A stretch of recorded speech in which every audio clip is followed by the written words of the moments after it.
Hey, welcome back. This is Wisconsin Shoe Guy. We're going to continue with our shoe battles today. And what we're going to do is we're going to look at a hand-welted version of a split-toe blucher versus a Goodyear welted version. Now, the Goodyear welted version is a Crockett & Jones Balfour, part of the hand grade line. You can see a very nice, square, solid waist, flat sole, double sole, really good square heel. You get a seam across the counter. Counter proportion is a little bit long compared to the heel, which I like. I think that that's really good. Really nice almond toe. Very nice apron and a skin stitch. And we're going to compare that to this. This is a Yeossal, and it has a reverse stitch, although a tight one. It has a really nice, intricate apron. This is in saddle hatch grain. Now it has a bit of a shorter heel, okay, although it is clicked so that it doesn't have any seam. All right, but again, short, so not the elongated proportion. That changes things. It has a single leather sole, but if you look at the sole here, it's certainly carved down thinner and has a really nice fiddleback. And then the heel is a tapered heel. So really, if you hold them heel to heel, you can see what a dramatic difference that makes.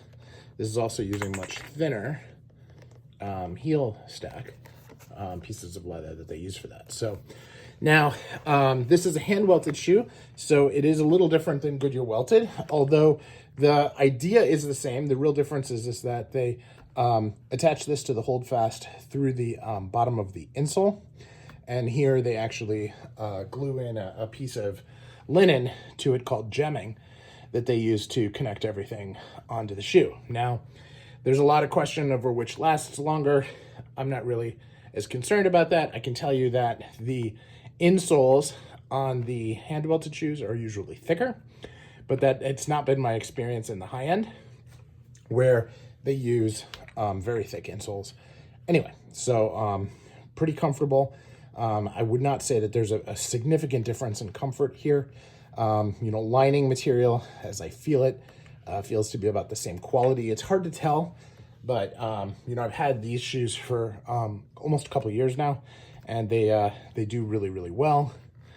This has a spade sole, but that is something that I requested on it, certainly not something that's the norm. And now this is a bark tanned sole, and I've got a lot of experience with Crockett & Jones, and their soles are very soft, but last very, very long.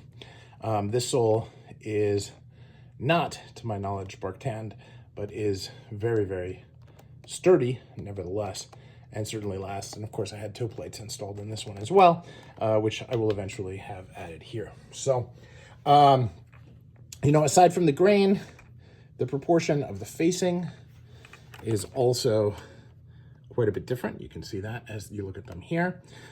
So it's really, the difference here is one of proportion. I like the proportions on the Crockett & Jones a little bit more, although the quality and some of the craftsmanship on this is certainly, a different, I don't want to say a different level, right? It's different features, but when you look at the overall quality and the ability of the shoe to last, I'm not going to say that it's better. Now, this hatch grain is not nearly as soft as what's coming out of Crockett & Jones. In their hand grade line, they hand dye all of this, and this has a really nice transparent brown that when I say transparent, it seems like it's got a layer of glass in front of it, so that you can really see a nice depth of color on this in the sun, which this looks great in the sun, but it's really not the same. This looks much better, much richer, and clearly a more expensive shoe. Now, these started about $1,000, and this one, as pictured here, is about $700. So that is, at least last time I did this is a Yeossal Thompson. And as I said, it's a couple years old, so those prices may have changed. Anyway, food for thought as you're comparing these shoes. I do very much like this apron better, but everything else on this shoe I prefer. So this is Wisconsin Shoe Guy, and that is the battle. In this case, I declare the Balfour the winner.